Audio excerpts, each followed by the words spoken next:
Donc nous continuons notre cycle sur l'introduction à la philosophie esthétique.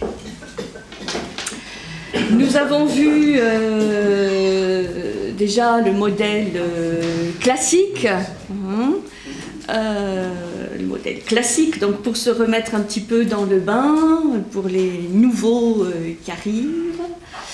Je vais rappeler rapidement ce qu'on avait vu par rapport à ce paradigme, puisque on avait expliqué que comme pour les sciences, où on parle de paradigme, c'est-à-dire de vision du monde, vision de l'univers de l'homme, eh bien en matière d'art et d'esthétique, on peut aussi parler de paradigme, c'est-à-dire de modèle.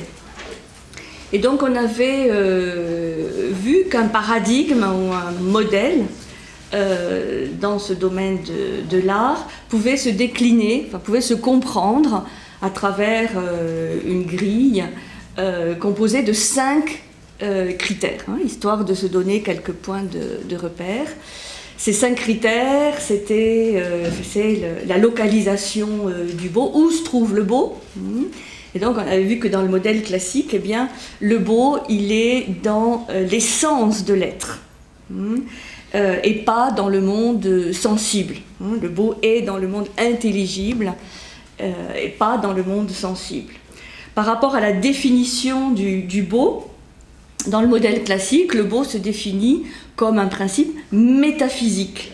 Il est l'éclat, la perfection de l'être, d'où toute cette ascension bien connue vers le beau qu'on trouve dès la philosophie de la vision platonicienne et un peu tout au long de l'Antiquité. Le statut de l'art, l'art se doit d'imiter la nature dans le modèle classique, c'est-à-dire qu'il a un statut inférieur au beau, puisque l'artiste ne peut qu'imiter la beauté, la création, donc la beauté de la nature. Je passe vite, parce que c'est quelque chose qu'on voit déjà depuis deux exposés. La perception du beau, le beau c'est l'amour devenu visible, c'est la cause du désir, et comme illustration, il y a ce fameux discours de Diotima qu'on cite toujours dans le banquet, avec cette fameuse ascension de la beauté du corps jusqu'à la beauté de l'idée, la connaissance et de l'idée. Et enfin, l'œuvre d'art, quel est le statut de l'œuvre d'art ? Eh bien, l'œuvre d'art doit être une imitation la plus fidèle possible du modèle, sans tromper l'essence, sans tomber dans ce que Platon appelle le registre du simulacre, c'est-à-dire de ce qui trompe, de ce qui renforce l'illusion dans laquelle on peut être, de prendre pour vrai ce qui n'est qu'une copie ou qu'un reflet ou qu'une ombre. Alors ça, c'est les 5 critères, localisation du beau, définition du beau, la perception du beau, le statut de l'art et de fait le statut de l'œuvre, de l'œuvre d'art. Ce qu'on a vu la semaine dernière, c'est que la pensée chrétienne au Moyen-Âge ne va pas sortir de ce cadre de l'esthétique classique, qu'elle va transposer ces règles classiques à l'art chrétien, avec évidemment des adaptations et des innovations. 2 grandes innovations, un peu schématiques, mais on avait vu l'art roman, l'art gothique. 2 grandes innovations à partir du XIIIe surtout, la beauté du monde sensible est revalorisée. C'est-à-dire que ce n'est pas simplement le monde divin ou le monde intelligible qui est beau, mais aussi le monde sensible, puisque tout ce qui existe provient de la volonté créatrice de Dieu, donc toute la création est belle. Et on rend hommage à la beauté de la création jusqu'à la beauté de la matière, la plus dense. Et la lumière, cette notion si importante de lumière, Elle est associée bien sûr à la lumière du monde divin, mais aussi à la beauté lumineuse du monde sensible, hein, du monde visible.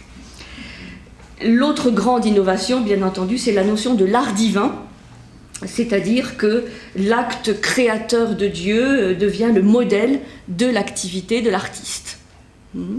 L'art humain ne peut être qu'une imitation de l'art créateur divin. Donc ça, c'est une innovation par rapport à la vision, à la notion de Dieu, hein, qui est créateur dans le christianisme, qui ne l'est pas dans la vision antique, notamment grecque.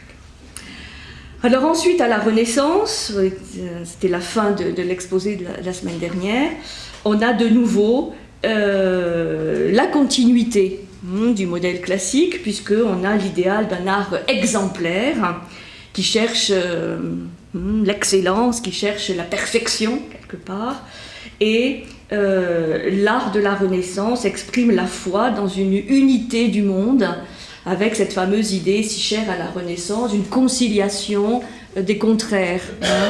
L'homme est vu à la fois très grand, très digne, mais aussi très vulnérable, très fragile, et c'est ce qu'essaie de transmettre cet art de la Renaissance, au moins jusqu'au XVe.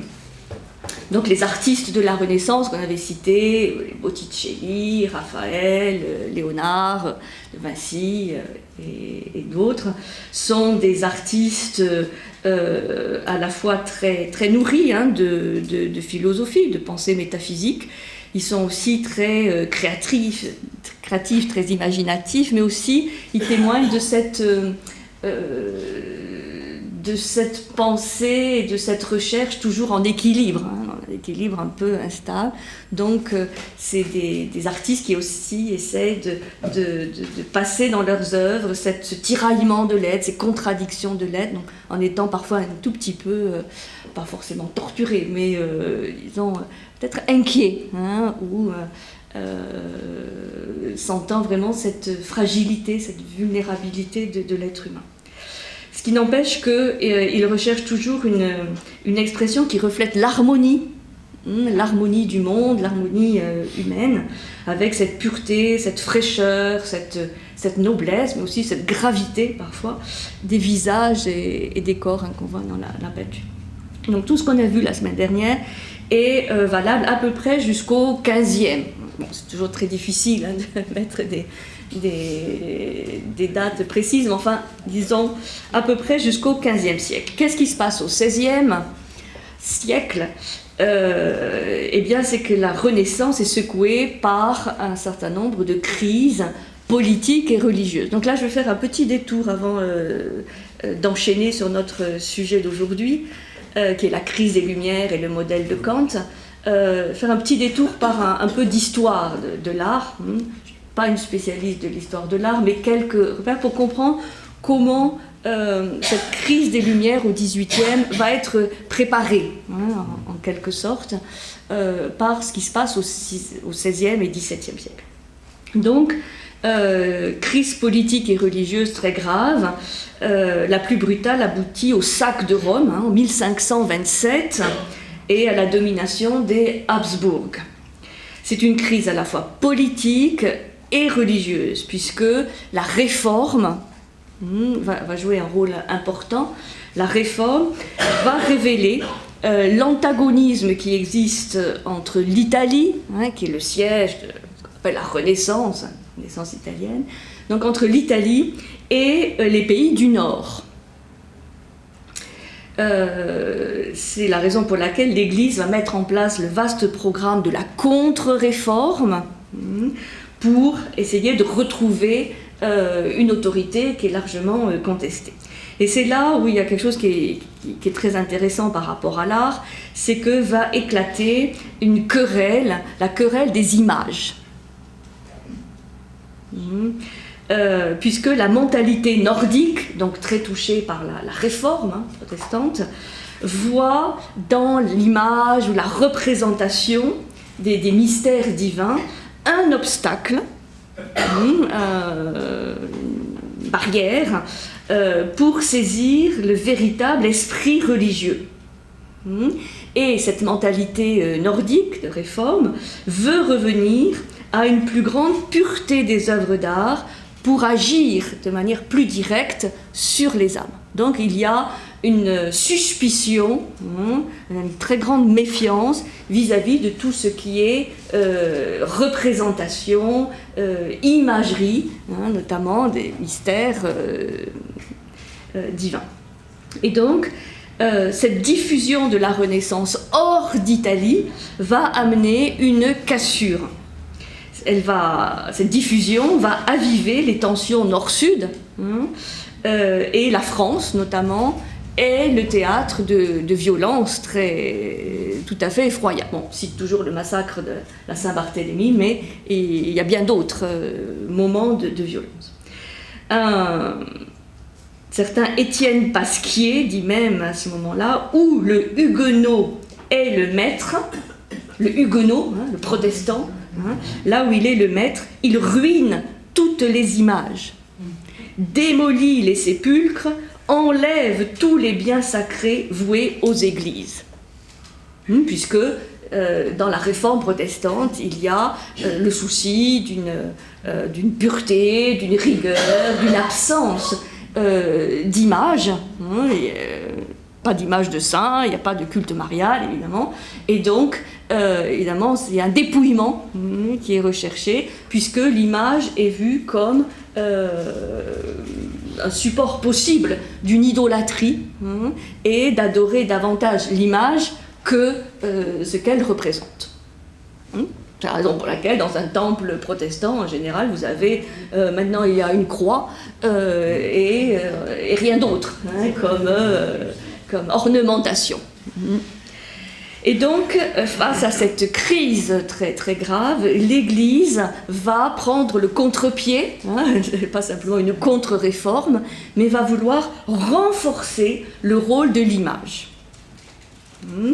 Et l'Église va même dire « La nature humaine est ainsi faite qu'elle ne parvient que difficilement à la contemplation des choses divines sans aide extérieure. » C'est-à-dire, c'est la reconnaissance que l'esprit humain ne va pas pouvoir contempler directement la splendeur divine, qu'il lui faut des images, des supports, des médias, une médiation, comme les saints jouent le rôle de cette médiation, et donc l'image est fondamentale. Et donc, cette crise, bon, je vous résume évidemment très très vite, cette crise finit par aboutir à un nouvel équilibre qui va permettre l'éclosion d'un nouveau langage, et c'est ça qu'on appelle le baroque. Ce fameux souffle baroque qui se développe au XVIe, au XVIIe siècle, donc là, la Renaissance finissant, et qui va être une sorte d'intermédiaire, de charnière avec notre fameuse crise des Lumières, donc au XVIIIe. Le baroque, donc quelques mots pour bien comment ça s'enchaîne, c'est un art engagé, c'est un art militant, qui cherche à persuader, qui cherche à toucher, et pour cela va utiliser tous les moyens pour plaire, pour séduire, pour convaincre. Là, il faut vraiment considérer que cet art baroque est un outil au service notamment de l'Église pour reconquérir les fidèles. Donc plaire, séduire, convaincre. Donc très schématiquement, le baroque va dominer entre 1580, vous voyez, la fin du XVIe, et 1780, c'est-à-dire il va durer longtemps, même jusqu'à la fin du XVIIIe. C'est un style très conquérant, à telle enseigne qu'il va conquérir le monde entier. On trouve du style baroque partout, pas simplement en Europe, mais dans les pays d'Amérique latine, dans les pays hispanophones. Domination du baroque de 580 à 1780 à peu près. Ça veut dire qu'il va perdurer jusqu'à la fin du XVIIIe, 1780. 2 siècles, ouais. Donc il s'épanouit dans le monde entier, il est en quête lui aussi d'universalité, et il va essayer de maintenir une unité de conception. Alors, cette cohérence baroque se fonde non plus sur la raison comme à la Renaissance, au début de la Renaissance, mais plutôt sur la notion de hiérarchie. Hiérarchie dans le monde divin, hiérarchie dans le monde humain. Et puisque la société, à l'époque, notamment la société européenne, gravite autour de deux grands pôles, Dieu et le roi, qui sont tous les deux des entités absolues. Le roi qui est le roi de droit divin, et évidemment qui est une sorte d'hypostase ou de représentation de Dieu sur terre. Et donc, comme le monarque, exactement comme le monarque tend à prouver sa puissance par le faste, grandiose, bon, nous avons évidemment notre fameux roi Louis XIV, qui est le symbole de cet art, le roi Soleil, avec Versailles, qui est pour certains exégètes le modèle de l'art baroque. Et bien, de la même manière, l'Église va affirmer la vérité de la révélation par l'ostentation et par la pompe. Puisque l'art baroque, c'est pas l'art rococo encore, mais c'est un art très fourni, très riche, très foisonnant, avec ce souci de capter, de toucher, de persuader que cette richesse, ces ors qu'on voit dans les représentations, sont à l'image de la splendeur divine et de la puissance de l'Église.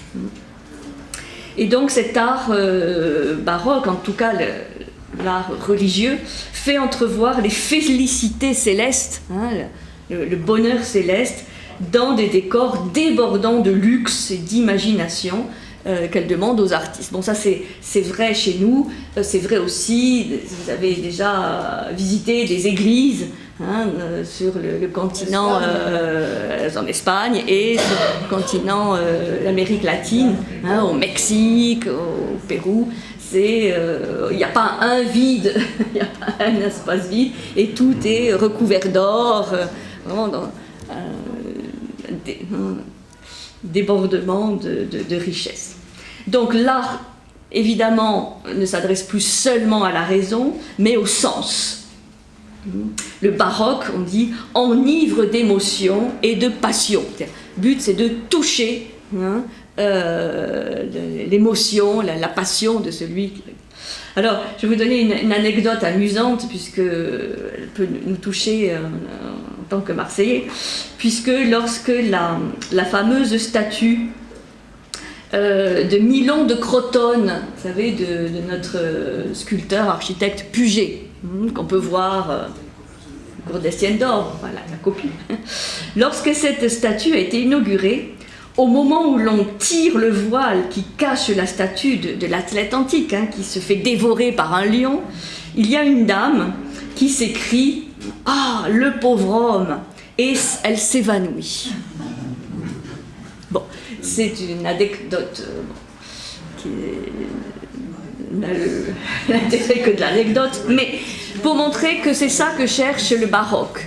Le choc, l'émotion, ce sont ses ressorts. Et ça marche, la preuve, c'est que cette pauvre comtesse, cette pauvre dame, c'était tellement vrai qu'elle en a perdu l'essence.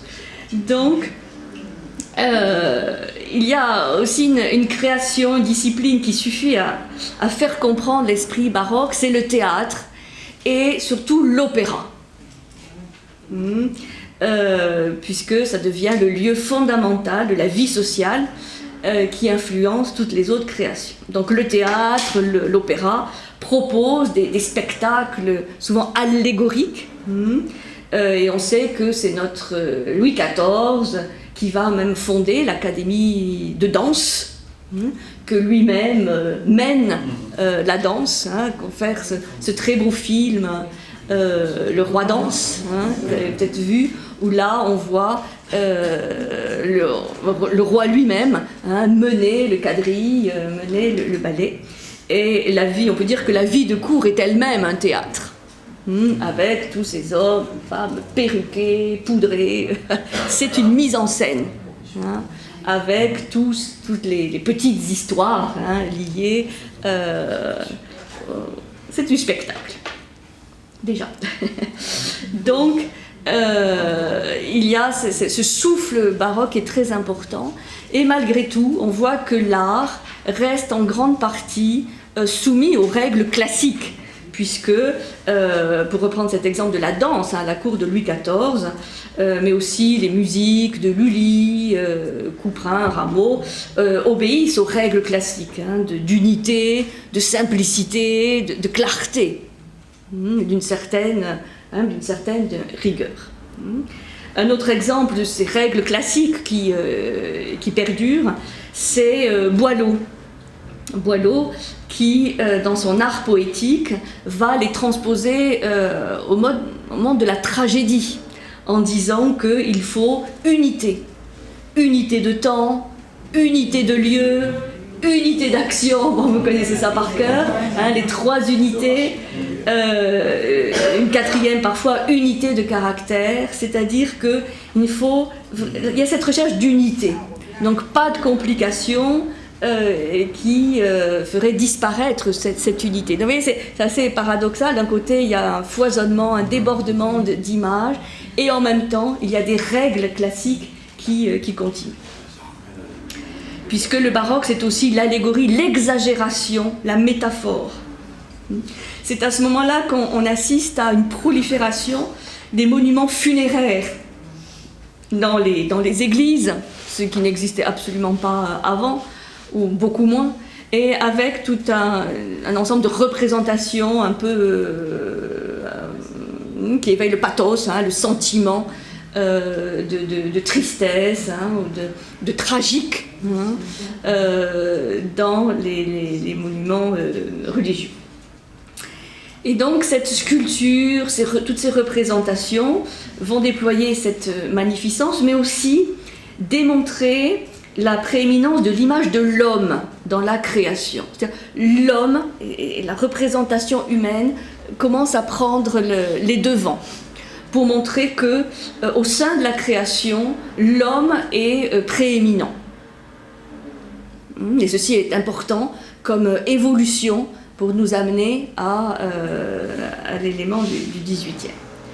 Puisque cet art de la persuasion, si on cherche à persuader, c'est qu'il y a en face de l'œuvre un spectateur ou un auditeur qui doit être persuadé, c'est-à-dire dont on recherche l'adhésion. Et voilà une nouveauté.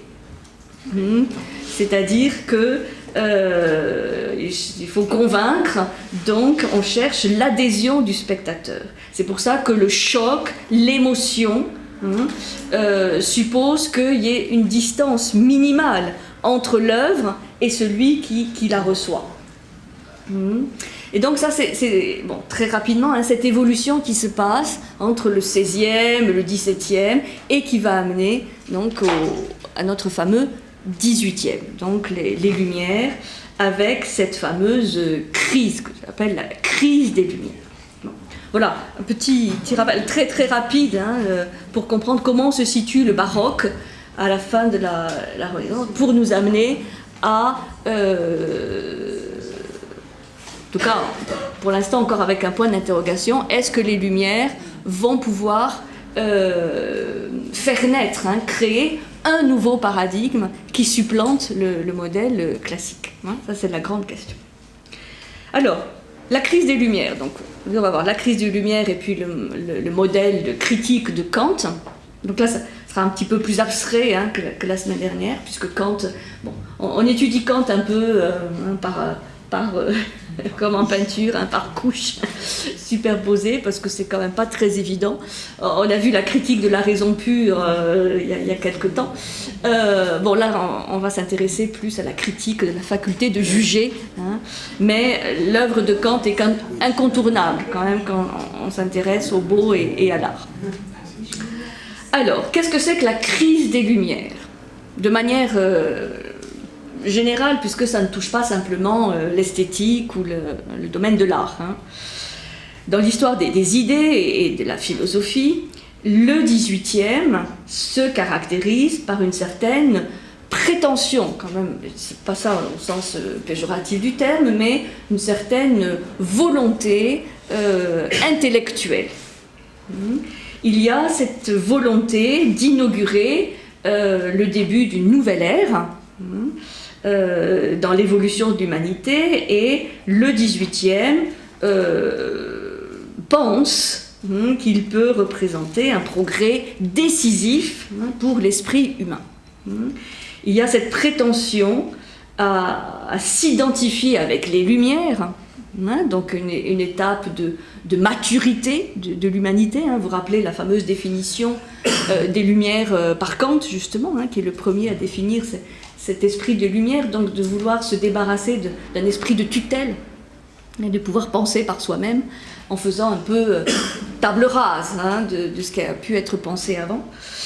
Et donc être champion de la lutte contre l'obscurantisme ou le fanatisme des siècles précédents.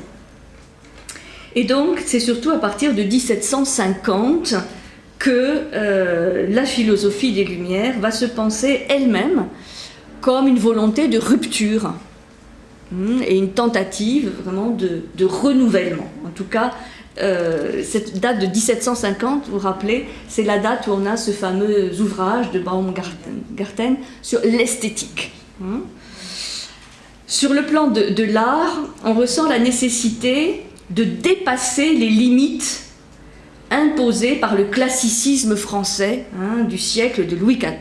Tout ça est vu comme quelque chose de trop raide, de trop rigide, de trop classique. Et il y a donc cette volonté de le dépasser qui se manifeste de plus en plus ouvertement.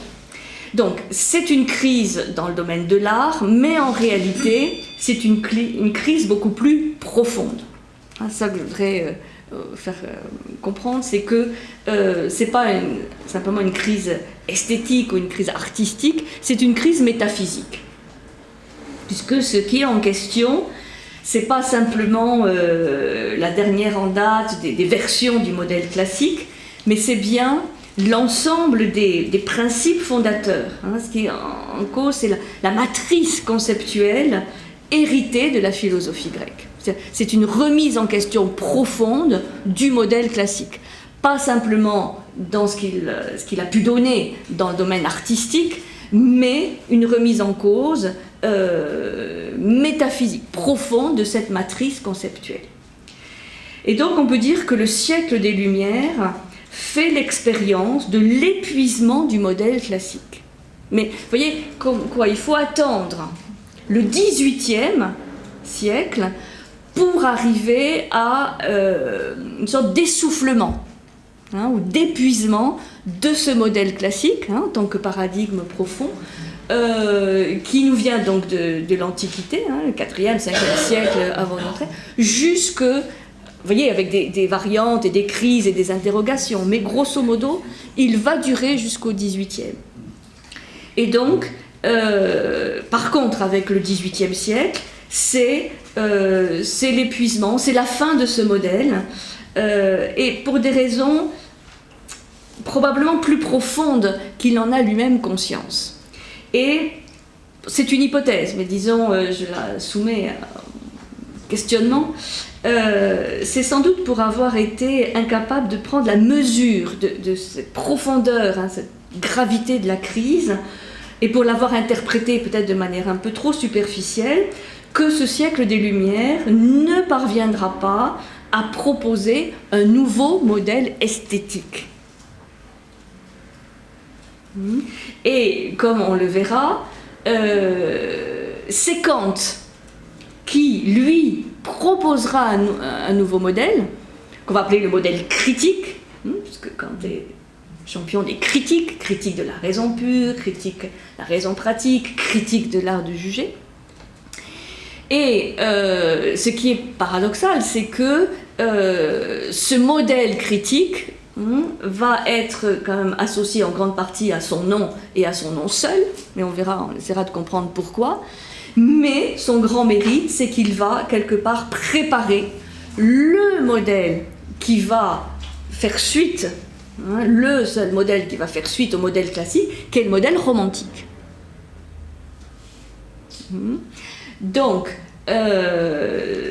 c'est pour ça qu'il est intéressant, même si c'est un peu ardu, d'étudier le modèle de Kant, puisque même si il ne va pas créer un nouveau modèle esthétique en tant que tel, il va se situer dans l'air du temps quelque part et faire la transition, en tout cas éveiller aux prémices du modèle romantique qui lui va durer pratiquement jusqu'à nos jours et qui est le seul modèle réel alternatif au modèle classique, prenant le contre-pied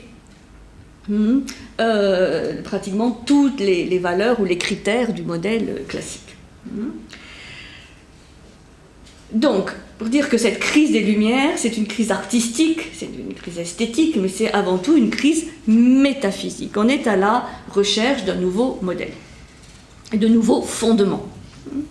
Alors, un des éléments essentiels qui nous intéresse là, la frontière entre la philosophie et l'histoire de l'art, c'est l'invention du sujet, que j'ai déjà un peu préparé avec le baroque. Mais ce qui est une des bases de ce nouveau modèle métaphysique, de cette nouvelle matrice conceptuelle, c'est l'invention ou la redécouverte du sujet humain. Et vous savez bien que l'événement décisif qui marque le début de la philosophie moderne, c'est qui ? C'est évidemment Descartes, en 1637, avec la publication du discours de la méthode, qui va installer le sujet et sa pensée comme le point de départ de la réflexion philosophique.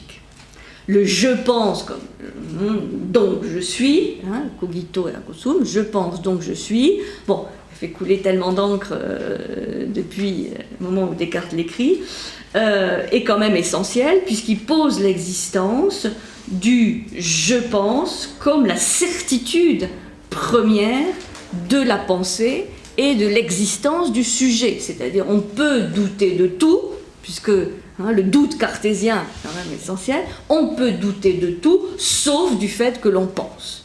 Puisque pour douter, il faut penser. Donc, le mouvement même de la pensée se trouve inversé, c'est-à-dire un renversement des choses. On va des idées contenues dans le sujet, on part du sujet, pour aller vers la connaissance de l'être. Peut-être l'essence de l'être, mais en tout cas, on part du sujet. Et ça, c'est une révolution. Il n'y aura pas de... C'est comme un non-retour. C'est-à-dire, à partir de ce moment-là, on ne pourra plus intégrer la dimension du sujet. Et on va voir les conséquences que ça a, bien sûr, sur l'art. Donc, on peut dire que seule l'existence du « je pense » peut surmonter l'épreuve cruciale de la généralisation du doute. C'est-à-dire on peut douter de tout, on peut généraliser le doute, donc tout re-questionner, tout remettre à plat, si vous voulez, dans les questionnements philosophiques, sauf cet élément du « je pense », la prééminence du sujet pensant. Donc le sujet a à sa disposition ses propres pensées. Et même si elles se répartissent en trois espèces, les idées, les volontés, ou appelées aussi affections, et les jugements. Les idées, les volontés, les jugements. Ce qui correspond à peu près aux trois œuvres maîtresses de Kant après, raison pure, raison pratique et jugement. Donc, le sujet est prééminent et seule l'idée de Dieu, en tout cas chez Descartes, permet au sujet d'échapper à l'enclos de ses propres pensées et permet d'atteindre une réalité extérieure. Ce qu'on avait vu avec Descartes, c'est qu'il y a deux deux découvertes, c'est le sujet pensant et Dieu. Hein, donc un pilier intérieur et un pilier extérieur. Il n'y en a pas d'autre. Il y a un pilier extérieur qui est Dieu. Hein, donc la redécouverte du soi pensant et de Dieu. Et donc, quelque part, Descartes demande à Dieu de garantir la validité de la subjectivité humaine, parce que, évidemment, dès qu'on parle de sujet, on va parler de subjectivité. Ça y est. Donc, vous voyez que celui qui a préparé le terrain, c'est Descartes. Bien entendu. C'est Descartes, suivi par d'autres, par Spinoza, par Leibniz, mais il est évident qu'à partir de Descartes, c'est pour ça qu'on fait toujours commencer la philosophie moderne par Descartes, puisque c'est la marche vers l'autonomie de la raison du sujet qui a commencé, et on ne reviendra plus jamais en arrière. Complètement, disons, là il y a un peu de non-retour par rapport à l'autonomie de la raison du sujet. Alors, Descartes, donc Spinoza, Leibniz, et surtout ceux qui vont enfoncer le clou, si je puis dire, de cette révolution de la subjectivité, ce sont nos chers empiristes anglais. Chers empiristes anglais, et notamment Locke et Hume, David Hume, qui vont poser la primauté de cette subjectivité humaine.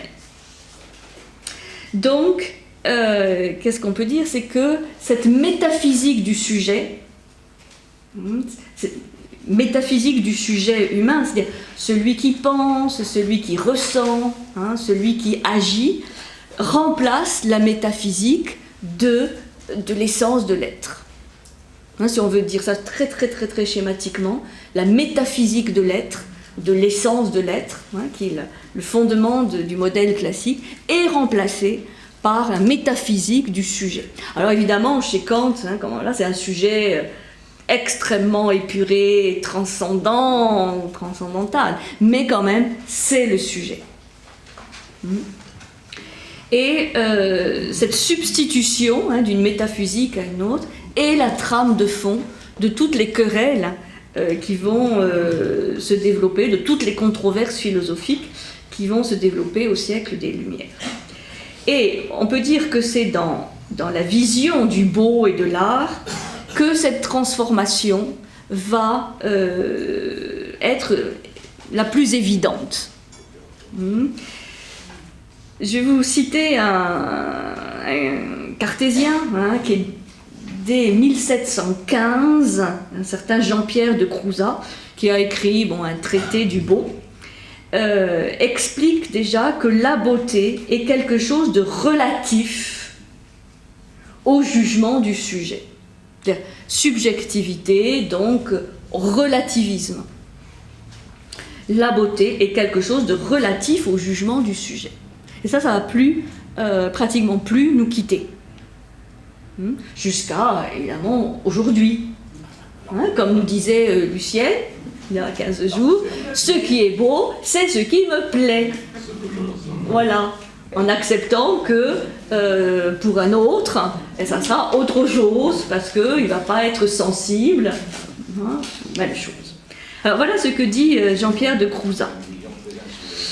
C'est intéressant et c'est très révélateur. Quand on demande ce que c'est que le beau, on ne prétend pas parler d'un objet qui existe hors de nous et séparé de tout autre. Comme quand on demande ce que c'est qu'un cheval, ce que c'est qu'un arbre. Un arbre est un arbre, un cheval est un cheval. Il est ce qu'il est absolument en soi-même, et sans qu'il soit nécessaire de le comparer avec quelqu'une des autres parties que renferme l'univers. Il n'en est pas ainsi de la beauté. Ce terme n'est pas absolu. Donc, vous voyez comment il répond pied à pied, hein, je veux dire, aux grands arguments du beau classique, avec cette recherche du beau en soi, de l'idée du beau, ce qui est beau en soi, et pas simplement de savoir qu'est-ce qui est beau. Hein, vous vous rappelez le fameux dialogue du Hippias, où Socrate, bon, alors c'est quoi le beau? Et ses interlocuteurs disent, ah ben le beau, c'est une belle femme, c'est une belle jeune fille, c'est une belle marmite, c'est un beau cheval, c'est l'or, hein, c'est une bonne vie heureuse, c'est ce qui est utile, enfin, ne donnant que des exemples de belles choses, mais ne définissant pas pour autant ce qu'est le beau en soi. Donc on peut dire que le modèle classique tend à répondre à cette question, qu'est-ce que le beau? Et là, on voit bien que c'est une autre posture. Il n'en est pas ainsi de la beauté. Ce terme n'est pas absolu, mais il exprime le rapport des objets que nous appelons beaux avec nos idées. Voilà, c'est-à-dire que le beau résulte d'une relation entre l'objet et le fameux sujet. Bon, on avait là en quelques lignes la critique, déjà, du modèle classique donc, de l'Antiquité, et, donc jusqu'au XVIIe. Il exprime le rapport des objets que nous appelons beaux avec nos idées ou avec nos sentiments, avec nos lumières ou avec notre cœur. Donc vous voyez, il y a toujours ce sujet double, du sujet porteur d'idées, hein, sujet pensant, mais aussi le sujet qui ressent. Hein, donc le plan mental et le plan affectif, on peut dire, hein, le cœur, avec nos lumières ou avec notre cœur, ou enfin avec d'autres objets différents de nous-mêmes. De sorte que pour fixer l'idée de la beauté, il faut déterminer et parcourir en détail les relations auxquelles on attache ce nom. Donc là, c'est vraiment une toute autre démarche, où pour savoir ce que c'est que la beauté, il va falloir décliner, de manière la plus exhaustive possible, toutes les relations entre les objets et les sujets. Alors, David Hume, et là il est vraiment un peu un précurseur, cet auteur. Plus tard, David Hume, en 1757, en plein milieu du XVIIIe, dans son essai de la norme du goût, et ça c'est un mot très important, le goût, qui surgit à ce moment-là, de la norme du goût, il a le mérite de dire à peu près la même chose, mais de manière plus concise. Voilà ce qu'il écrit. La beauté n'est pas une qualité inhérente aux choses elles-mêmes. La beauté n'est pas une qualité inhérente aux choses elles-mêmes. Elle existe seulement dans l'esprit qui la contemple. Elle existe seulement dans l'esprit qui la contemple, c'est-à-dire que cette beauté, elle existe dans le sujet. Et chaque esprit perçoit une beauté différente. Voilà. Là, en 2 lignes, vous avez le credo, on peut dire, de cette révolution des lumières, du sujet et du goût. La beauté n'est pas une qualité inhérente aux choses elles-mêmes, elle existe seulement dans l'esprit qui la contemple, et chaque esprit perçoit une beauté différente. C'est-à-dire que le recours à la subjectivité permet de justifier la diversité des jugements sur ce qui est beau, sur ce qui est esthétique, sur ce qui est de l'art ou pas. Et au XVIIIe, il y a une fascination, il y a vraiment un engouement pour discuter sur ces questions.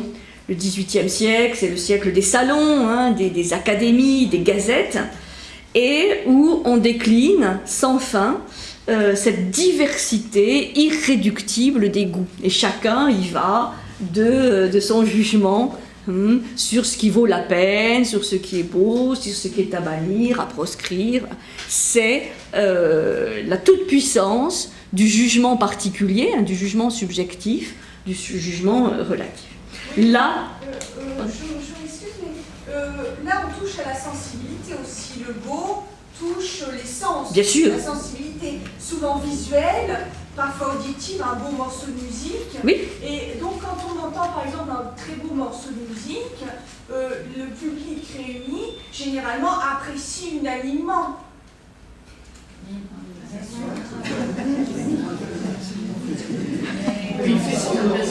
Oui, il fait semblant.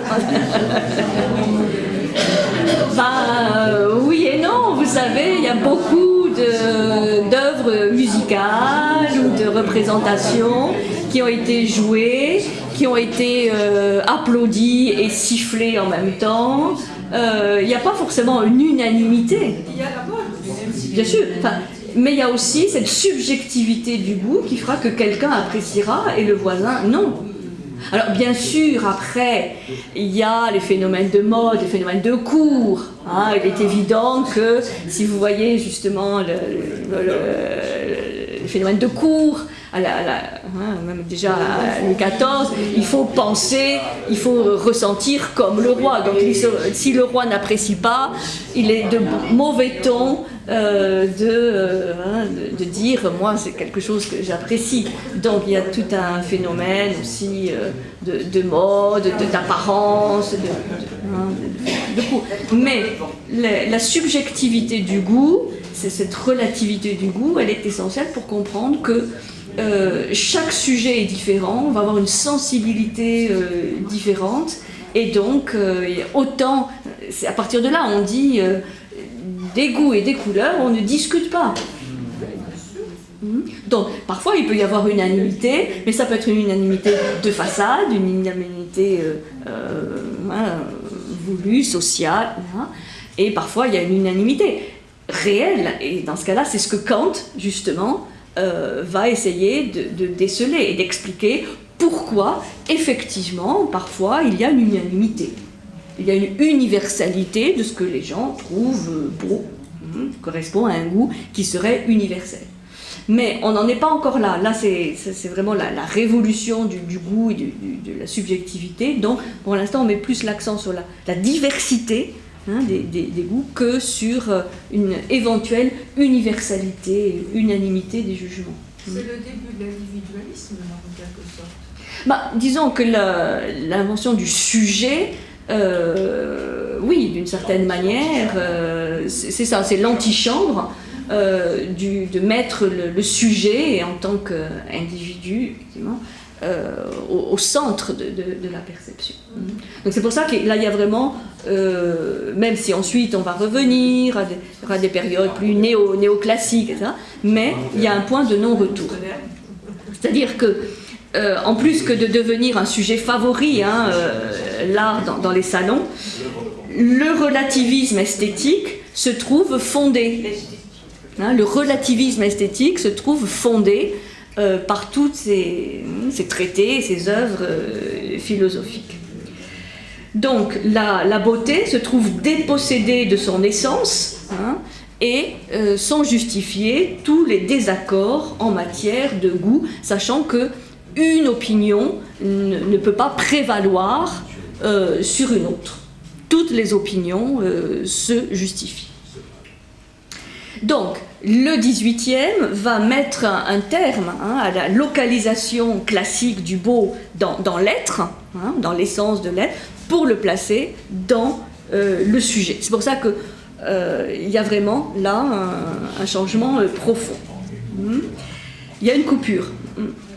Et la reconnaissance de la nature subjective du beau aboutit logiquement à porter l'accent sur quelque chose qui n'était pas trop développé jusqu'alors, qui est le plaisir esthétique. C'est-à-dire le plaisir ressenti. Et c'est là où il faut bien faire la différence entre cette notion de plaisir esthétique avec la notion du désir qu'on avait vu dans le modèle classique. C'est-à-dire que le désir qu'on a vu jusqu'à maintenant, qui est soit platonicien, soit chrétien, est inséparable d'un mouvement quelque part vers l'autre, hein, vers le tout autre. Vous vous rappelez cette ascension, hein, ce mouvement ascensionnel, mu par le désir de ce qui est autre, de ce qui est sur un autre plan, ou l'ascension vers Dieu dans le cas de l'art médiéval. Le plaisir, c'est une notion différente. Le plaisir esthétique qui surgit à ce moment-là se complaît en lui-même. C'est-à-dire, c'est le plaisir ressenti par le sujet. Et ça peut être, oui, la recherche d'une fin en soi est beau, ce qui me procure du plaisir. Et ça me suffit. Il n'y a pas cette recherche, cette dialectique, hein, cette ascension vers une autre dimension. Donc là, il y a aussi un point de non-retour. Alors, c'est la... Ça supprime les critères de beauté totale, ça diminue la... Ça les transforme. Et on va voir comment Kant va essayer de concilier un peu les choses avec cette recherche de la transcendance. Mais disons que ça déplace les critères. Mais ce plaisir ressenti amène la transcendance quand même, d'une façon ou d'une autre. C'est ce que va essayer de montrer Kant. Je ne sais pas s'il avait raison, en tout cas, c'est sa recherche. Alors, en tout cas, c'est là. J'avance un petit peu, sinon on n'arrivera jamais à Kant, ce que je voudrais quand même vous expliquer, parce que c'est pas toujours très évident. Donc, c'est la considération du plaisir qui devient dominante pour comprendre la beauté. Et Hume affirme sans hésitation l'identité du beau avec le plaisir. Le plaisir et la douleur, dit-il, ne sont donc pas seulement les compagnons nécessaires de la beauté ou de la laideur, ils en constituent l'essence même. L'essence même de la beauté, c'est le plaisir, l'essence même du lait, c'est la douleur. C'est-à-dire, c'est le critère essentiel.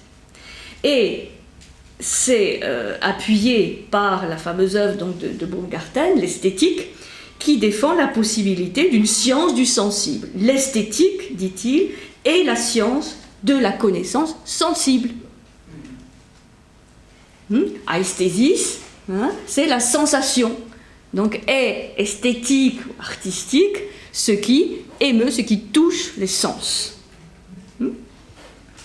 Bon, ça c'est la grande révolution donc, du siècle des Lumières. Une autre innovation, qui est d'une transformation aussi radicale et de non-retour, c'est ce siècle qui va fixer de façon définitive le système moderne qu'on appelle les beaux-arts.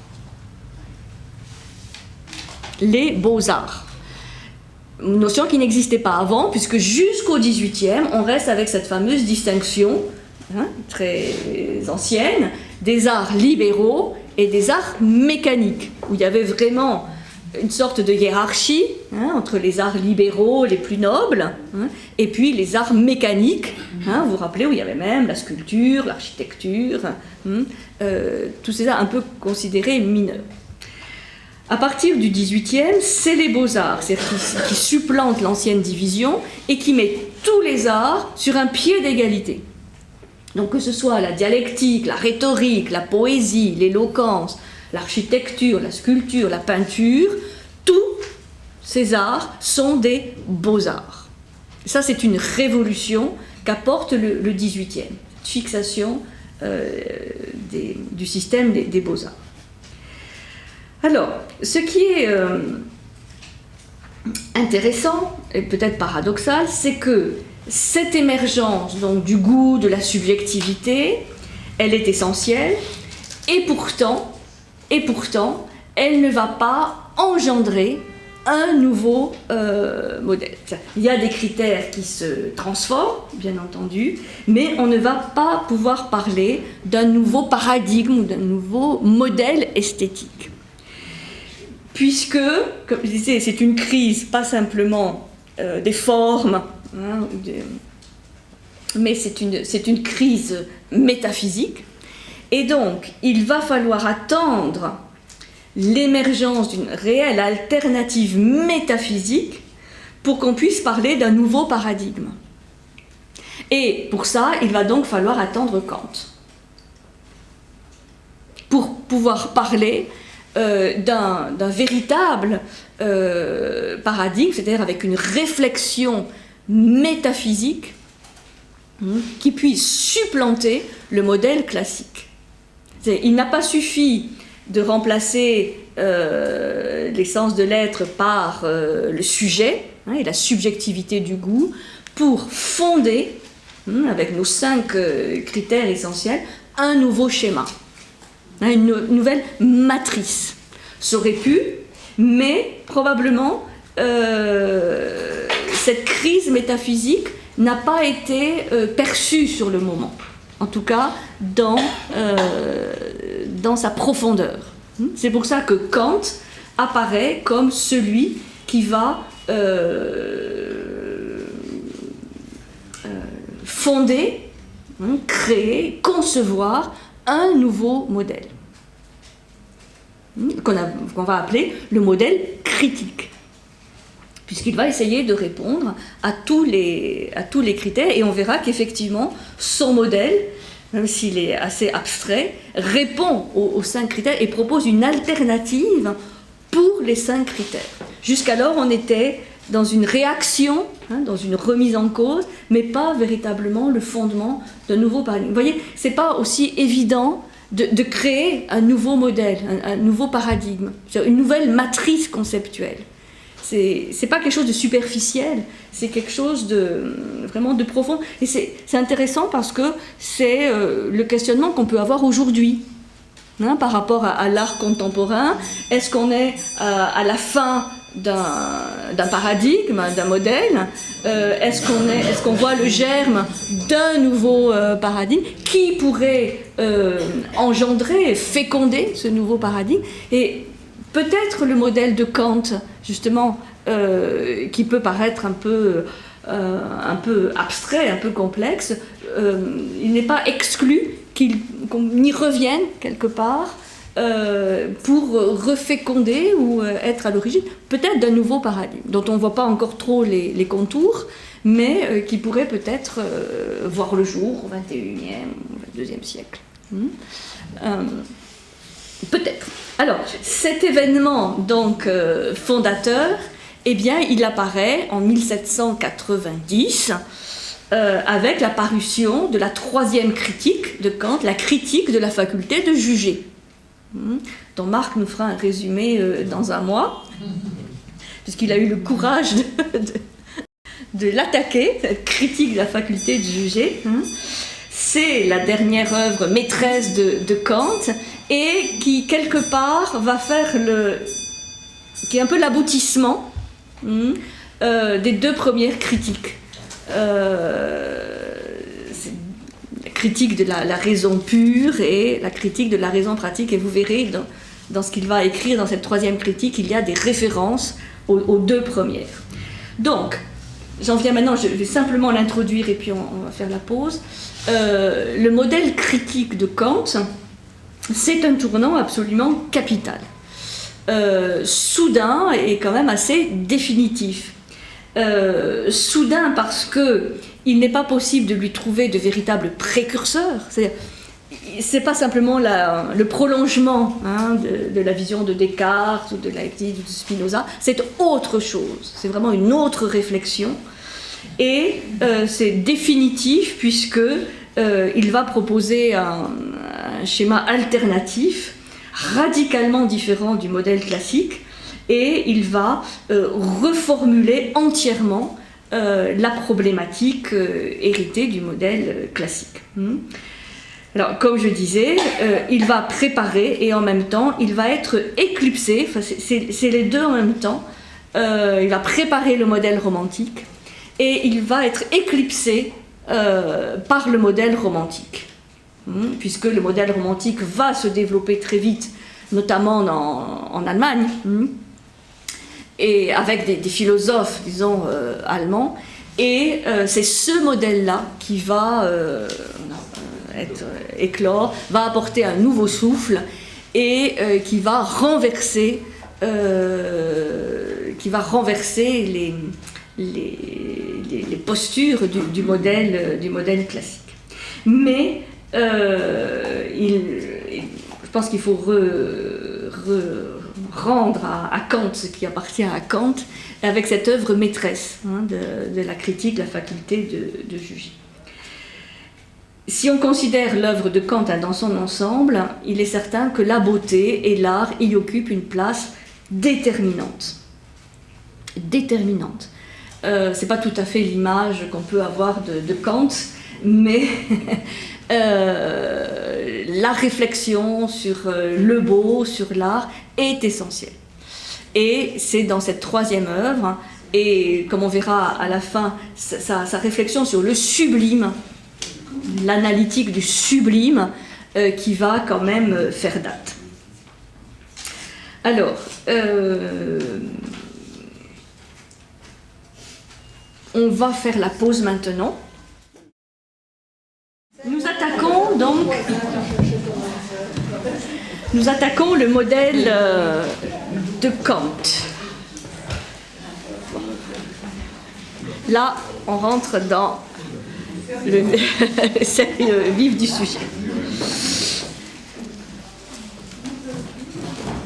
Alors, petite introduction. Le beau peut être, pour Kant, soit naturel, soit artistique. Le beau naturel ou le beau artistique. Et personnellement, ça c'est un personnel, Kant continue à préférer le beau naturel au beau artistique. Mais ce qui est important, c'est que le beau, chez Kant, peut se rencontrer indifféremment, soit dans des objets naturels, soit artistiques. C'est indifférent du point de vue de sa définition. Lui dira qu'il n'a jamais, une de ses plus grandes joies, c'est la contemplation d'un ciel étoilé, par exemple. La beauté d'un ciel étoilé. Bon.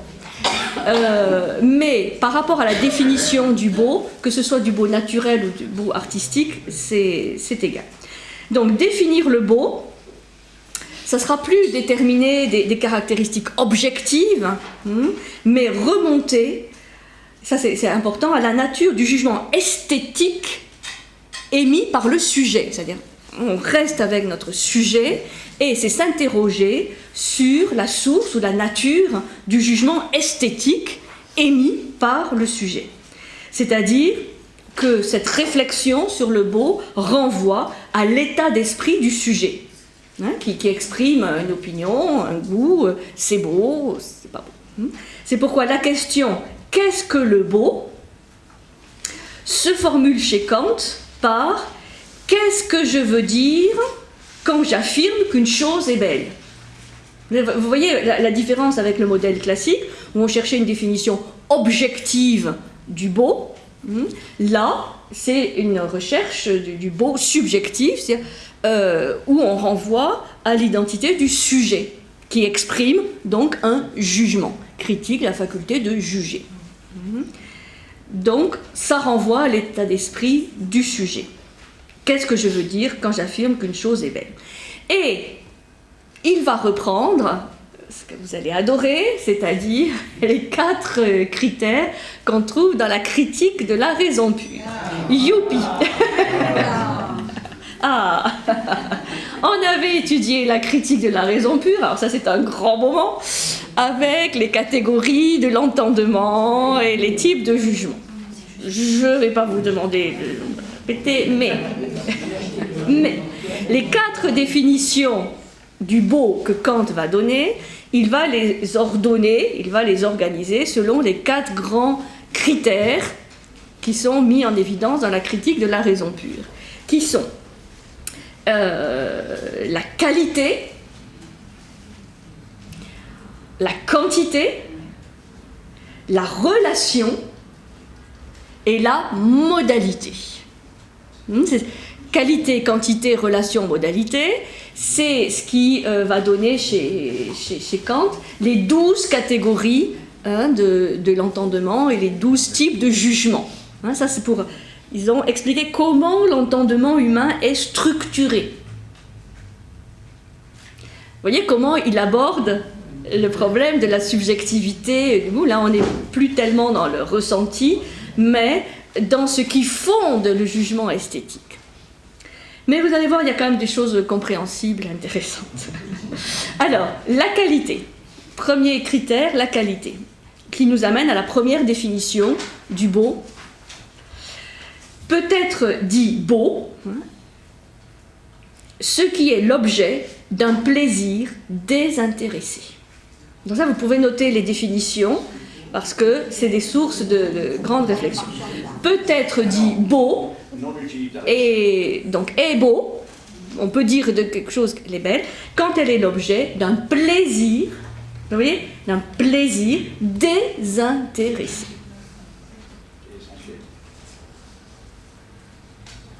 Alors, qu'est-ce que ça veut dire?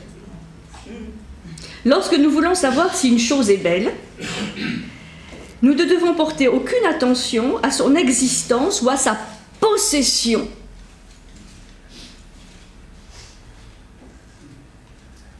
Donc là, évidemment, ça met à l'écart tous les marchands d'art, tous ceux qui voient dans l'œuvre d'art une possibilité, une opportunité d'argent, d'une valeur, d'un intérêt, je dirais même pas simplement pécuniaire, mais d'un intérêt, de possession, d'utilitaire. Seul compte le pur spectacle de la chose et l'état d'esprit qui l'accompagne.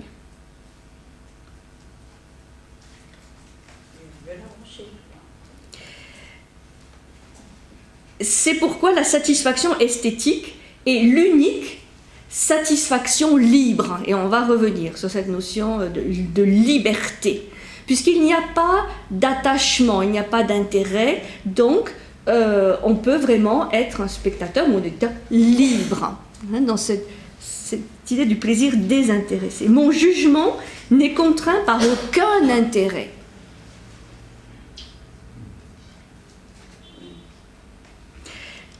Kant appelle ce libre plaisir du beau, je trouve ça très, très joli, une faveur. Dans la relation esthétique, la belle chose me fait la faveur d'être là. C'est cette faveur de la chose dont je bénéficie gratuitement. Il y a un côté donc de désintéressement, de gratuité. J'éprouve du plaisir sans aucune arrière-pensée. Ni d'utilité, ni de possession, ni d'enrichissement. C'est du pur bonheur, oui, pure liberté. Et cette faveur de la chose s'accompagne en moi d'un état d'esprit favorable, comme s'il y avait une sorte d'ouverture, de bonheur, de réception de cette beauté. Ma liberté se trouve favorisée. Cette faveur me donne la grâce de la laisser être pour elle-même. C'est-à-dire, je peux, à ce moment-là, permettre à l'œuvre d'art d'être ce qu'elle est par elle-même. Je ne cherche pas à posséder l'œuvre, à la détenir, et elle ne me possède pas non plus. Elle existe en tant que telle. Et donc, l'œuvre d'art aussi est libre, quelque part. Cette faveur me donne la grâce de la laisser être pour elle-même. Donc il y a un respect vis-à-vis de l'œuvre. Et ce premier critère va donc permettre de distinguer cette pure satisfaction esthétique des autres satisfactions, et qu'il va déterminer comme étant les satisfactions liées à l'agréable, à l'utile et au bien. Cette satisfaction dépasse la notion de ce qui est simplement agréable, vous voyez, c'est une octave vraiment en dessous, de ce qui est utile, c'est-à-dire j'aime, je trouve beau parce que ça m'est utile, donc là vous voyez il y a un intérêt évidemment, ou à ce qui est bien. Dit l'agréable, c'est ce qui plaît au sens, Donc, je ne suis pas libre, hein, puisque je suis soumis à mes sens. Et l'utile et le bien ont un but à atteindre. Il faut que l'œuvre soit utile, ou il faut que l'œuvre dégage du bon. Ça, donc, ça prouve qu'il n'y a pas un caractère esthétique. Donc, c'est la pureté, le désintérêt, la liberté qui sont associées, c'est une notion associée à cette première définition du beau. Voilà, donc ça c'est des questions qu'on peut se poser face à une œuvre, qu'elle soit monumentale, musicale, une peinture ou autre. Est-ce que cette œuvre est l'objet d'un plaisir désintéressé? Est-ce que cette œuvre me fait la faveur d'être là et je peux la respecter en tant que telle, sans aucun autre attachement? Il s'agit toujours d'une œuvre ou bien c'est la nature qui produit ça? Aussi, quand il parle de beau, il parle autant du beau créé par l'homme, du beau artistique, que du beau naturel. Mais la nuance agréable est difficile à définir. Agréable, pour Kant, c'est ce qui est agréable au sens. Et le reste. Et automatiquement, c'est agréable au sens. Quelque chose qui... Et pas forcément, parce que vous allez voir, ça c'est l'intérêt de sa réflexion sur le sublime, où on verra que le sublime intègre le plaisir, mais aussi la souffrance. Les deux. C'est pour ça que c'est une notion très intéressante, un peu paradoxale, où ça dépasse. C'est agréable, c'est désagréable, c'est beau, c'est laid. C'est un autre plan, le sublime. Et on verra à quel point le sublime, la notion du sublime, va influencer grandement le modèle romantique.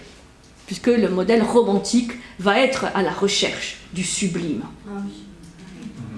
C'est une notion philosophique très, très intéressante.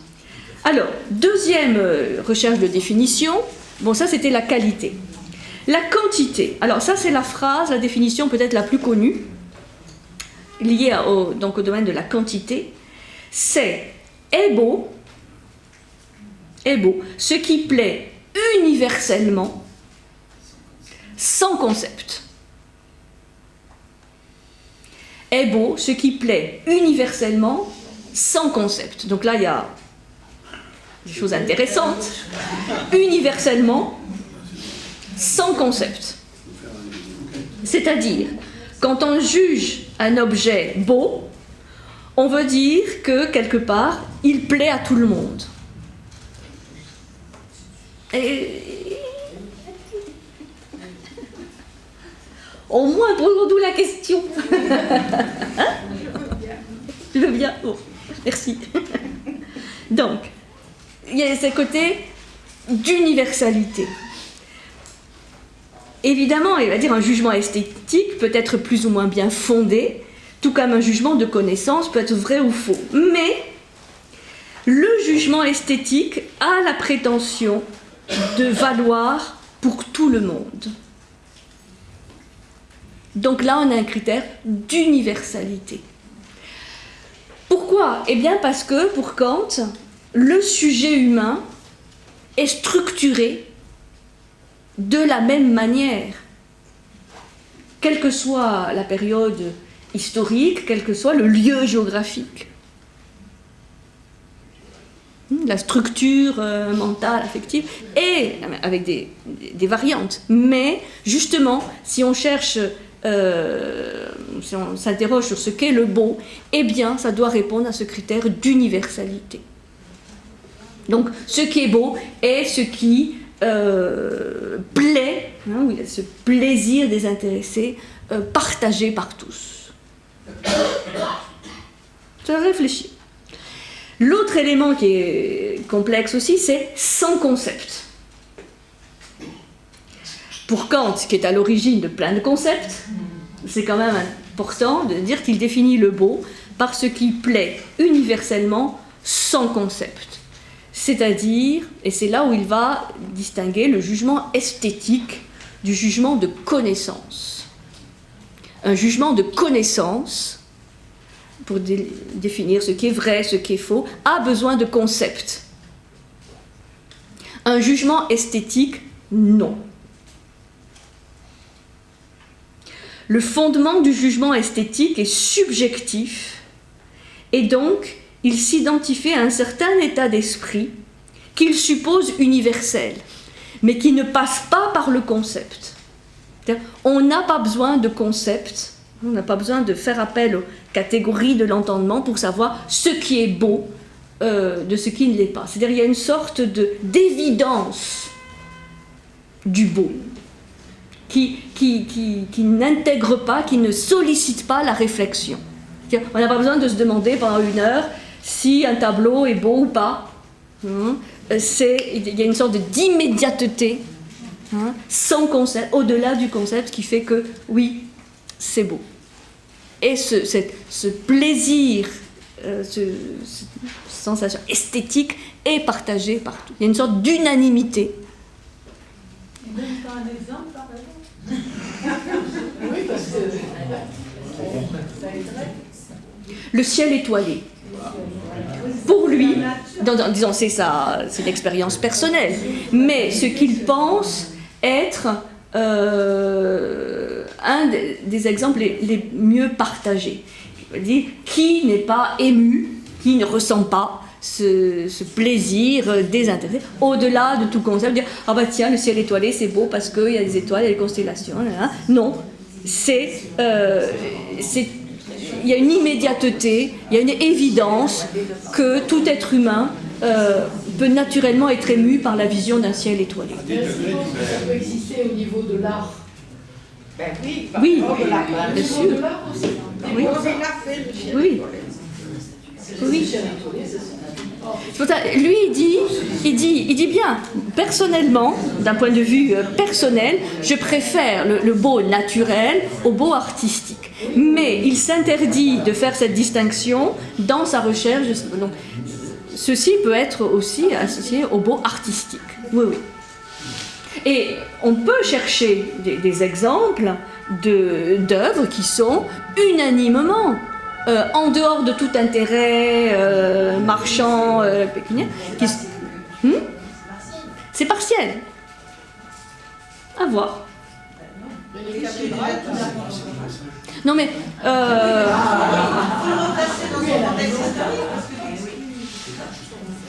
disons, on peut comprendre à un niveau assez simple que il y a un certain nombre d'œuvres qui émeuvent, qui font l'unanimité. Alors évidemment, on n'a pas la preuve que les 7 milliards d'êtres humains nous sommes, mais il y a, en tout cas, c'est cette recherche. Mais qu'est-ce qu'il fait Kant? Il essaie de partir du sujet pour essayer de remonter aux sources du jugement du sujet.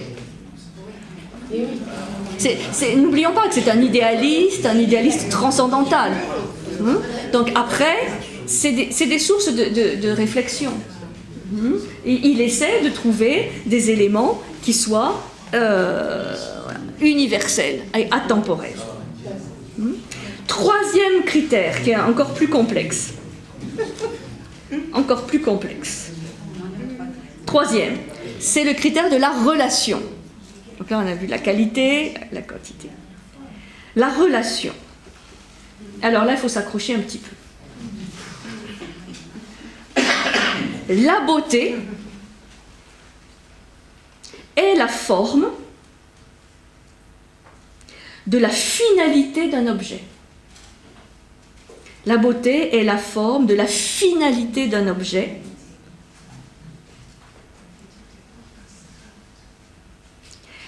En tant qu'elle est perçue en celui-ci, la finalité, mais sans représentation d'une fin. FIN. Donc, là, c'est assez ardu parce que ça peut sembler totalement paradoxal et contradictoire. La beauté est la forme de la finalité d'un objet, en tant qu'elle est perçue en celui-ci, sans représentation d'une fin. Donc il y a les deux mots, finalité et fin. Mais qu'est-ce qu'il raconte là, il a un peu bu là. Non. Mais c'est un quoi, oui. Tout à fait. Il y a un paradoxe là pour court-circuiter le mental. Alors, comment peut-on le comprendre? Je n'ai absolument pas la prétention de vous dire comment il faut comprendre ce troisième définition, parce que c'est assez complexe. Comment peut-on le comprendre? Est beau ce qui donne l'impression d'avoir été réalisé ou produit en fonction d'une intention. Est beau ce que l'on reçoit comme contenant une intention, donc une finalité. C'est-à-dire que cette œuvre, elle n'est pas le fait du hasard, elle a été faite dans un but, dans une finalité. Mais cette intention, eh bien, sa source ou son origine reste inconnaissable. Et c'est pour ça qu'il parle d'une représentation, de l'absence de la représentation d'une fin. Parce qu'on peut sentir qu'il y a une intention, mais en fait on n'arrivera jamais à déceler la véritable source et finalité de cette intention. C'est pour ça que c'est un peu complexe, mais c'est une finalité sans fin. Il y a une intention, il y a une finalité, mais la fin, c'est-à-dire vraiment pourquoi il y a eu cette intention, ça reste de l'ordre du mystère. C'est bien pour la peinture moderne. Vous ne trouvez pas? Il faut quelque chose. Mais on ne sait pas quoi. On ne sait pas quoi. Alors, Par exemple, le masque à attendez. Vous êtes un peu préoccupé par l'art moderne, l'art contemporain plutôt que l'art moderne. Je le conçois, mais il faut essayer de comprendre pourquoi on arrive là. Donc, et c'est ça qui est intéressant. De ce critère, Kant déduit la distinction entre deux espèces de beauté. La beauté qu'il appelle adhérente et la beauté libre. De nouveau, ce concept de liberté. Ça change tout. La beauté adhérente et la beauté libre. La beauté adhérente, en fait, correspond à la conception classique. C'est-à-dire qu'elle suppose le concept de ce qu'une chose doit être. C'est-à-dire que là, il y a une finalité claire, mais aussi une fin. Faire en sorte que l'œuvre soit un canal de l'harmonie divine sur Terre. C'est une finalité, c'est-à-dire il y a une intention, et on comprend la source de cette finalité, on comprend la fin. Faire régner l'harmonie. Vous voyez, la finalité de l'œuvre, c'est d'être un canal, et la fin, c'est que il y a une harmonie divine, il y a une harmonie cosmique dont l'œuvre doit être la représentante sur Terre. Donc là, il y a à la fois une finalité et une fin. Ce qu'il appelle la beauté adhérente. Là, c'est clair. Et donc, on peut juger du degré de perfection de l'œuvre, selon qu'elle nous amène, plus ou moins, à cette contemplation de l'être, du divin. On peut dire, là, l'œuvre, elle réussit à moitié, enfin, j'exagère, mais 50%, 80%, il y a des degrés. Chez l'homme préhistorique, il n'y a pas cette finalité. Ou alors l'homme préhistorique.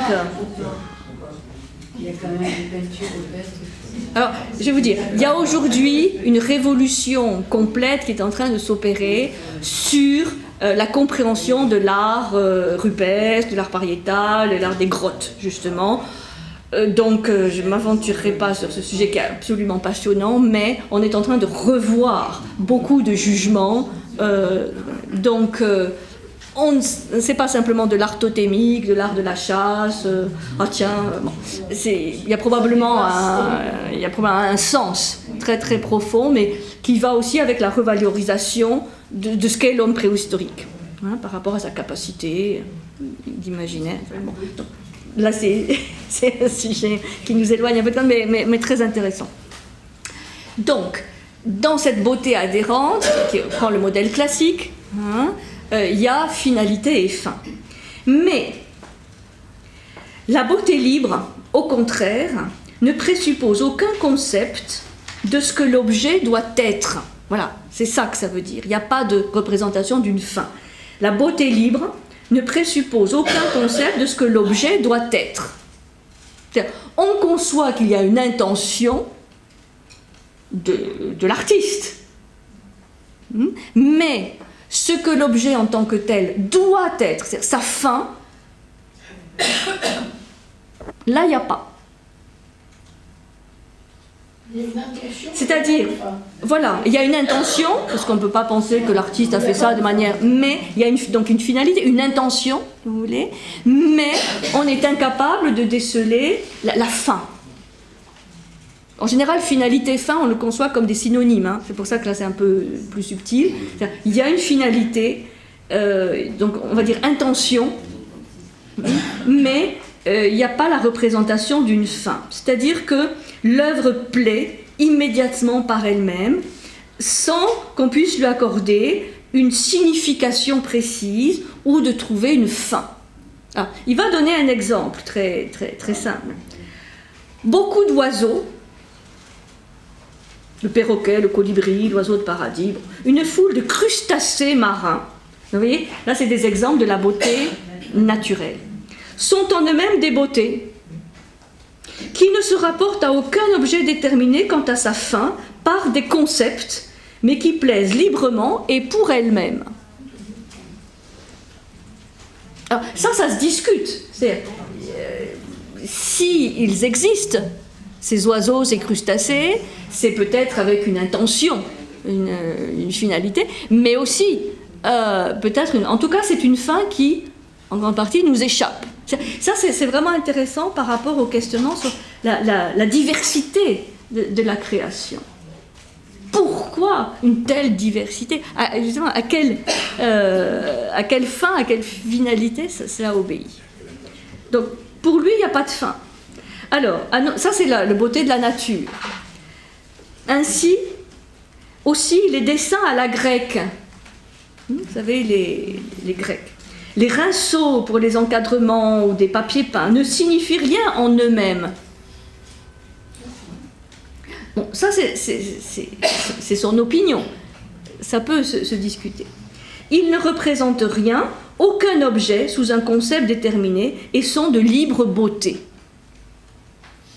On peut encore ranger dans ce genre tout ce que l'on nomme en musique improvisation. C'est-à-dire qu'il n'a pas de thème, et même toute la musique sans texte. Là, ce sont des exemples. Tu vois, Nicole, il donne des exemples d'éléments qui justifient pour lui la beauté libre. Alors, je trouve que cette notion, elle est essentielle pour saisir justement la nouveauté de la vision de Kant, qui épouse quelque part la vision moderne, scientifique, d'un univers qui est mécanique. J'y reviendrai tout à l'heure, qui n'est plus irrigué de l'intention divine. Je reviendrai avec le quatrième, ou avec cette notion d'indépendance de l'art. Parce que, sinon, pourquoi donne-t-il cet exemple de certains oiseaux, de certains crustacés, qui n'auraient pas de fin ? Ils font quand même partie de la création. Donc, c'est bizarre, sauf si on le raccroche au nouveau paradigme, à la nouvelle vision, qui est initiée là aussi par Descartes, de certains éléments mécaniques, je dirais presque automatiques, qui sont dans la création. Et donc, qui échappent quelque part à cette notion d'une création divine. Avec qui va donner après la vision mécanique ou mécaniciste du monde, un peu robotique. Alors cette notion de beauté libre, elle est aussi essentielle pour découvrir la nouveauté donc, qui est apportée par Kant, c'est-à-dire que la beauté critique devient l'indéfinissable, c'est-à-dire dans cette représentation sans fin, on peut le comprendre aussi comme le fait de dire, voilà, il y a quelque chose d'indéfinissable dans le beau. Donc, qui va au-delà, là encore, au-delà du concept. Il y a une intention, mais on n'en saisit pas vraiment le sens, la fin. Donc, c'est indéfinissable. Ouais. Et c'est surtout dans la nature, quand même. Oui. Ça paraît nettement plus vrai. Et évident. Quand on parle de la nature, évident quand on parle de la nature. Quand on sera au beau artistique. Alors, quatrième définition. Vous voyez que c'est quand même un peu dur mais intéressant. Quatrième définition par rapport à la modalité, où il va un peu enfoncer le clou. Est beau ce qui est reconnu sans concept, encore une fois, comme objet d'une satisfaction nécessaire. Est beau ce qui est reconnu sans concept comme objet d'une satisfaction nécessaire.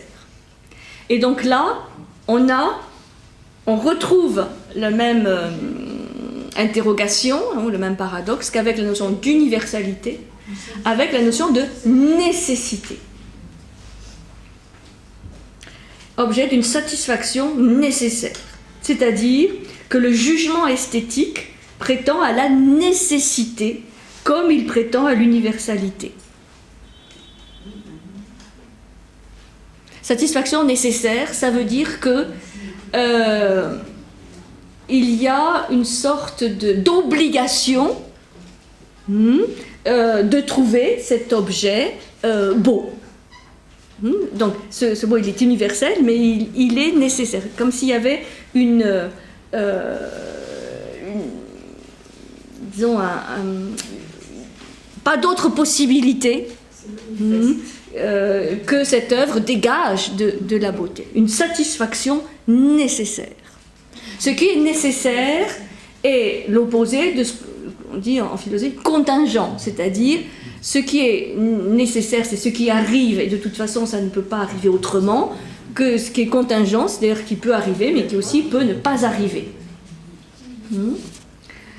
Alors, donc, ce modèle de Kant, avec ses 4 définitions, affirme une position vraiment différente. C'est vraiment une recherche d'un autre modèle. Vous voyez, bon, c'est assez abstrait, mais justement, il y a cette recherche d'une métaphysique, au-delà simplement de l'esthétique, qui puisse fonder un autre modèle. Alors, bon, ça, c'est les 4 définitions du beau de Kant. Ensuite, recherche métaphysique au-delà de l'esthétique, c'est-à-dire c'est un modèle qui part du sujet, mais c'est pas simplement le sujet sensible, qui ressent des émotions, des sentiments, c'est vraiment le sujet en tant qu'être quand même un peu transcendant, enfin. En tant qu'être au monde, mais en allant rechercher ce qui fait vraiment l'universalité de cet être, de transcendance. Alors, quelque chose qui doit être compris, et c'est là aussi la révolution qu'il va apporter, c'est qu'une des conséquences évidentes de sa réflexion, c'est que l'art, par rapport au statut de l'art, ce statut va changer. Et Kant milite pour une indépendance de l'art. C'est-à-dire, l'art, dans le modèle classique, avait un statut un peu d'infériorité par rapport au beau. L'art devait imiter le beau, notamment le beau naturel. Là, il y a une autonomie de l'art. C'est-à-dire, il y a une sorte de revalorisation du statut de l'art. Il veut donner à l'art une place qui lui soit propre, et il va expliquer que l'art est indépendant, devient indépendant et doit se distinguer de la nature, de la science et du métier. Il va expliquer en quoi l'art on va gagner des galons, si je puis dire, par rapport à un nouveau statut, ce qui le met sur un pied d'égalité, voire parfois de supériorité par rapport à la nature, par rapport à la science, par rapport au métier. Et par rapport à la nature déjà, je vais finir cet aspect-là, nature, science et métier, et je vais garder toute sa réflexion sur le sublime pour la semaine prochaine, parce que ça nous fera la bonne transition avec le romantisme. Là, je commencerai par ça, puisque ça va être repris par le romantisme, parce que la notion du sublime mérite un plus grand développement. Donc, il va expliquer que l'art est produit par un certain libre arbitre. Vous voyez, cette notion vraiment de beauté libre, de liberté, est vraiment très importante. Au contraire du travail de la nature. Et c'est là où il va quand même distinguer, opposer le beau naturel, qui n'est pas libre, et le beau humain, le beau artistique créé par l'homme, qui lui peut intégrer la liberté. Et il va prendre un exemple. Regardez ces gâteaux de cire régulièrement construits par les abeilles. Beauté naturelle, non? C'est très beau, hein? Les alvéoles, c'est mystérieux, c'est beau et c'est beau, oui. Mais ces gâteaux de cire ne sont fondés sur aucune réflexion rationnelle, mais plutôt sur l'instinct des animaux. Cette beauté naturelle, elle est le fruit de l'instinct animal.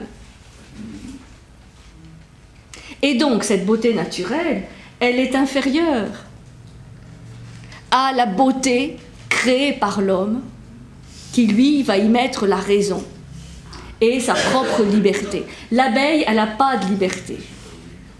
C'est ce qu'il dit, hein. Elle est mue par son instinct, donc il n'y a pas de conscience de faire quelque chose de beau. Voilà, ça se discute. Ça se discute. Mais c'est aussi une vision, hein, la vision moderne, où l'animal est mu par des automatismes, par des instincts, et il n'a pas la raison autant que l'homme. Bon. On commence à y revenir. Voilà. Donc, l'homme est quelque part supérieur dans ses créations à la nature, et donc l'art humain, donc le beau artistique, peut être supérieur au beau naturel. Parce qu'il y a de la raison et surtout de la liberté. Et cependant, il préfère le beau naturel qui est pas libre. Oui, mais il dit bien que c'est un jugement qui lui est personnel, mais il ne le fait pas rentrer en ligne de compte dans sa réflexion. Alors la nature, créée par Dieu, est-ce que c'est par instinct qu'il l'a créée? Un instinct divin. Mais Qui est- un cristaux de neige, un cristal, pardon, de neige dans toute sa complexité, mais qui est quand même sa beauté, où il place. Parce que le gâteau de cire, c'est facile. Mais C'est facile. le cristal de neige, ça l'est moins. Question.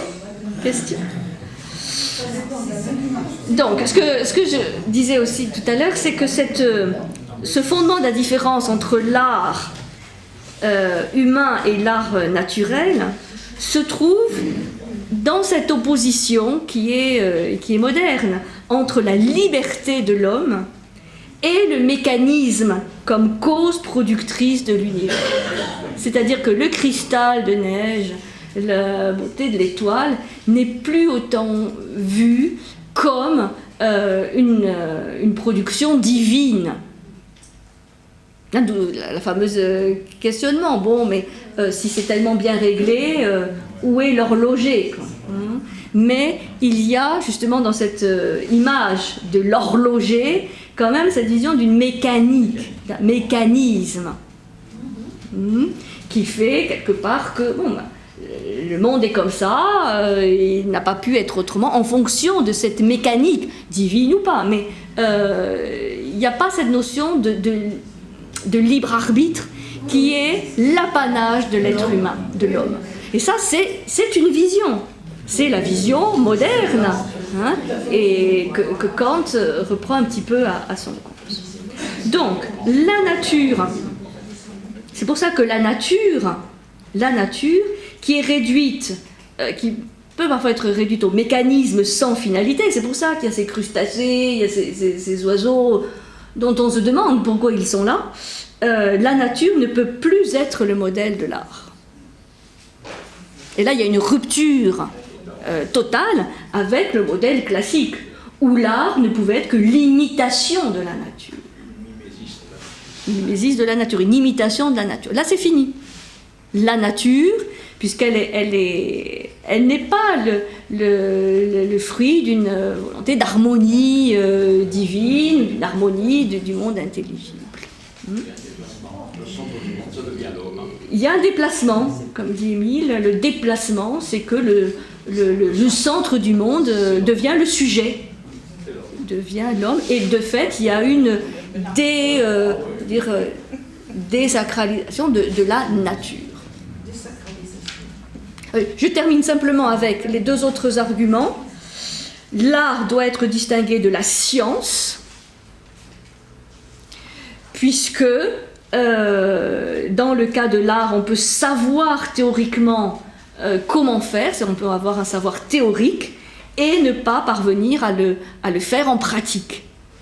Donc le savoir-faire artistique, c'est-à-dire cette capacité, ce génie du savoir-faire artistique, est supérieur à la simple connaissance, au simple savoir. Donc là aussi, l'art peut être considéré au moins sur un pied d'égalité avec la science, et parfois même supérieur à la science, par le biais de cette notion de savoir-faire artistique. Et enfin, l'art doit être distingué du métier, donc ce qu'on pourrait appeler l'artisanat, vous voulez, dans la mesure où dans le métier, il y a des contraintes techniques et autres, alors que dans l'art, il y a la dimension du jeu. Bon, ça c'est vraiment intéressant comment il explique il voit cette opposition entre le jeu et le travail. Le métier est plus associé au travail, l'intégration de contraintes, et l'art au jeu. Alors il comprend bien aussi que dans l'art, il y a quand même des règles et des contraintes. Alors, comme dans la poésie, je donne l'exemple de la poésie, où il y a des règles très précises par rapport aux pieds, les règles métriques et autres, il va expliquer que le jeu de l'artiste intègre la contrainte du travail, c'est-à-dire quelque part dépasse. Il y a une sorte de sublimation de la contrainte qui fait que la dimension du jeu reste quand même primordiale. C'est rare. On intègre les contraintes, elles ne sont plus des contraintes, on est encore dans le jeu, c'est-à-dire le jeu toujours libre. Ça, c'est assez intéressant de voir comment une certaine excellence, je pense à la danse, où on sublime les règles, on ne se rend pas compte de tout ce qui est contraignant, de tout ce qui est règles, ou dans une œuvre musicale aussi, parce que c'est intégré, c'est sublimé. Donc, c'est un peu ce qu'il explique, cette différence avec le métier qui est plus laborieux, oui, avec un certain nombre de contraintes. Alors, pour finir, simplement pour revenir à nos 5 critères, pour montrer que Kant est à l'origine d'un nouveau modèle, d'un nouveau paradigme, carrément différent du modèle classique, et par rapport aux 5 critères, eh bien, il y a carrément un déplacement. Localisation du beau, où est le beau ? Bon, il n'est plus dans l'essence et dans le monde intelligible, il est dans le sujet. Bon, ça, on a compris, déplacement du lieu du beau, qui n'est plus dans l'œuvre elle-même ou dans son essence, mais dans le sujet, qui prend. C'est une révolution, complètement. La définition du beau, là vous en avez 4, on peut les synthétiser par la liberté du jeu du sujet. Qu'est-ce que le beau ? C'est la liberté du jeu du sujet.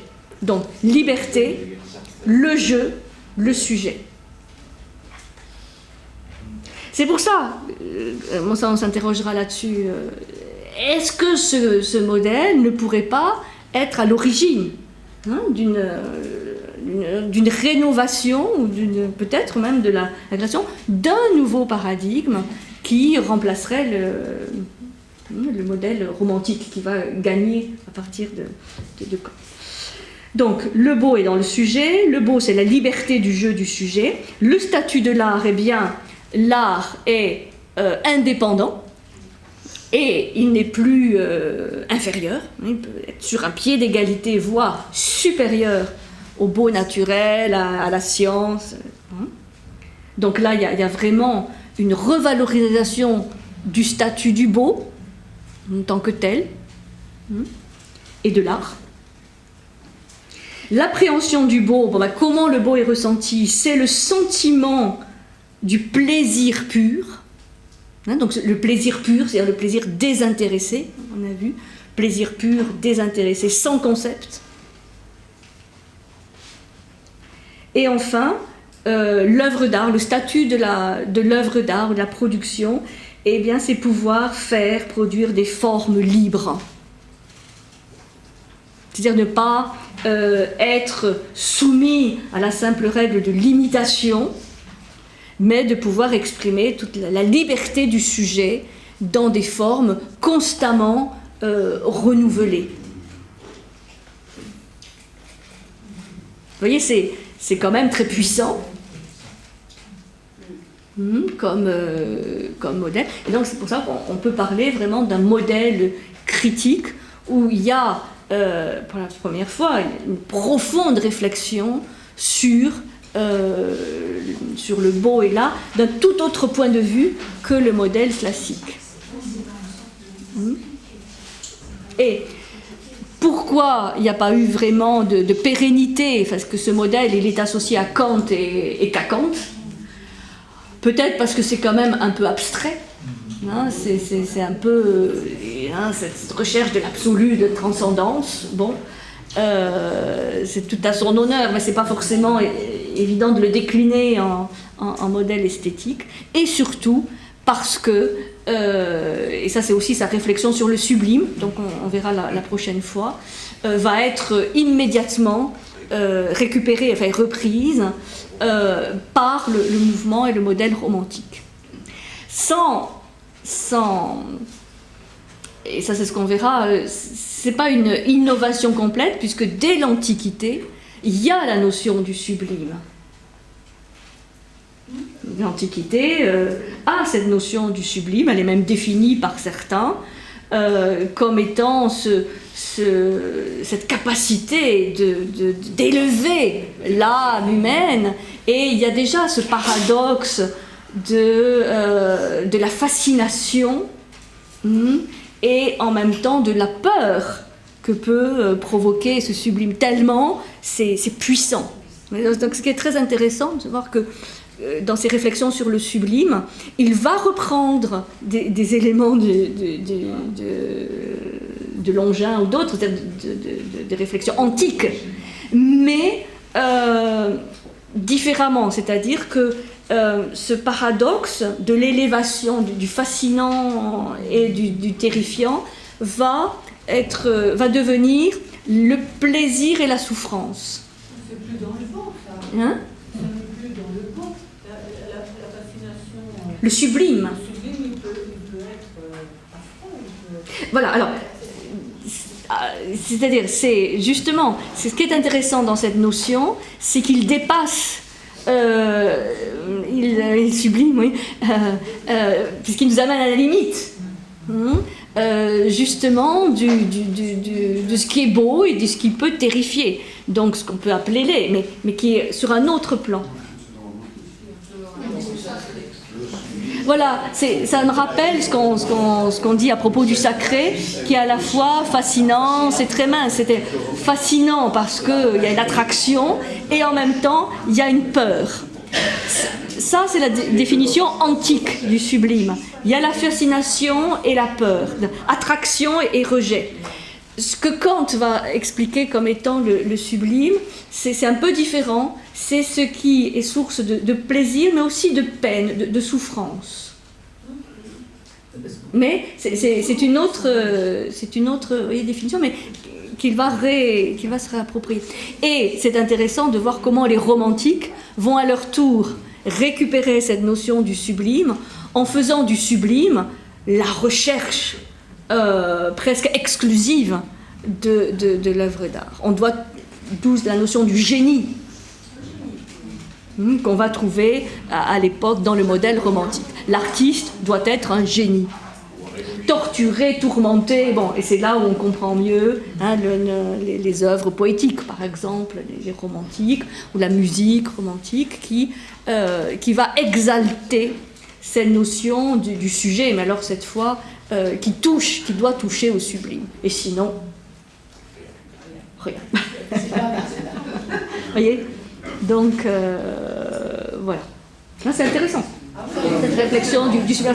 C'est un mot qu'on emploie des fois. Quand on n'a plus de mots, quand on trouve que dire c'est beau, c'est banal, on dit c'est sublime. Voilà, il n'y a plus. C'est au-delà. Au-delà.